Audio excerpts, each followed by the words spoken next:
وہ دوست بڑا خیرخواہ ہے اپنے دوست کا جو اسے اللہ کی نافرمانی سے ڈراتا ہے. وہ شوہر بڑا خیرخواہ ہے اپنی بیوی کا جو اسے اللہ کی نافرمانی سے ڈراتا ہے.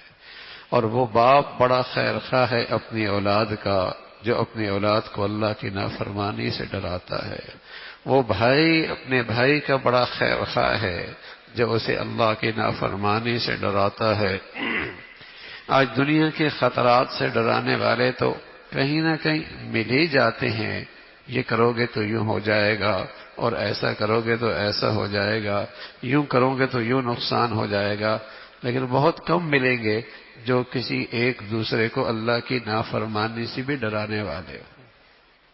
تو پیغمبر چونکہ سب سے زیادہ خیرخواہ ہوتے ہیں اور انہیں اس بات کا سب سے بڑا علم ہوتا ہے کہ حقیقی خطرہ کیا ہے، حقیقی نقصان کیا ہے، بلکہ سب سے بڑا نقصان کیا ہے، وہ ہے کہ وہ اللہ کی نافرمانی ہے.